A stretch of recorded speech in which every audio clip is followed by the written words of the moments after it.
They had an escalator there, and it was a weird thing. So I remember I'm like running to the escalator to go run down those stairs, right?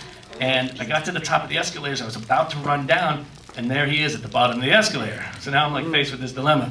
Do you run down the stairs, or do you just kind of sit there and just slowly go down the stairs? So I was like, probably not cool to run down the stairs, so I just kind of sat there awkwardly on the thing and just started going down the thing.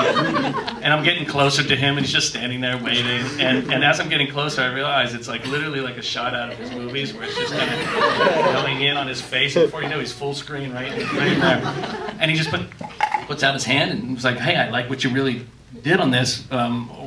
You know, are you going to do the game, and how are we going to do this, and we need to use a live orchestra for it, and all of this. And this was news to the guys running DreamWorks Interactive. They were like, they did not want to be paying money for a live orchestra on this PlayStation game. But Steven's world works like, you know, he says, I think we should do this, and then everyone around him goes, yeah, we should do this, you know. How do you come up with these ideas? But he, you know, the thing about him was he's a massive soundtrack fan. He's a massive music lover, and he knows every composer. If you think you know anything about music, you know nothing compared to him, because he is such a savant when it comes to that stuff. And a fan. He's just a big fan of it. But he knew what live music would add to the game.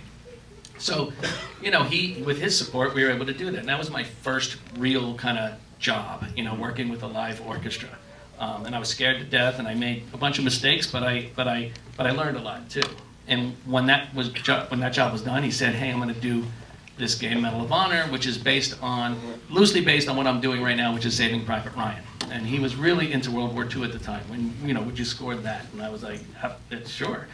And those Medal of Honor games went on and on. I did a bunch of them. And then J.J. Abrams sends me...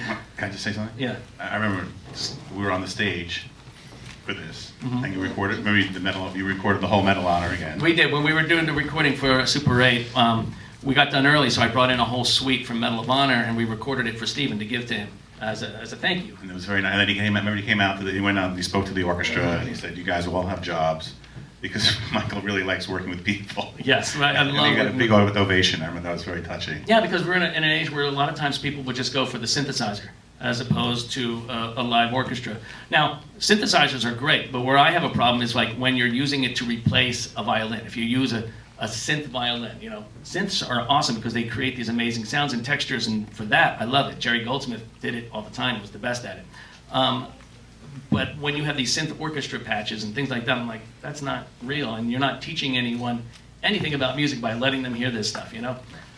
Now, some budgets, you know, can't handle it, you know, a live orchestra, but it's, you know, but anyway. All right, we'll go back now. So now you've met Spielberg. I met... And now you meet Junior Spielberg, yes, J.J. Abrams, who's not, he's not even Junior, he's not, right, he's not... I didn't know who the hell he was. I got this email, you know, hi, my name is J.J. Abrams, and I wrote, you know, Felicity, and I'm like, I don't even know who Felicity is, and he didn't mention that one. And he mentioned regarding Henry and the Meteor movie, Armageddon. Right, and he goes, I'm working on a new series, would you want to talk about working on it with me? I remember looking at it going, is this real? Is this what I thought it was fake? And I called him, and I went down and met with them, and we just got along instantly. You know, we both grew up listening to film scores. We loved, you know, the whole process of filmmaking we just loved. It wasn't just one thing we liked. We liked everything about it. So we had so much to talk about, and then that's how I got Alias. And Alias then subsequently was landed in front of Brad Bird, and he was looking for a particular style of music to do The Incredibles with. And then that's how I met Brad. So like one thing just kind of led to another. The work I did just kept kind of going out there in the world. And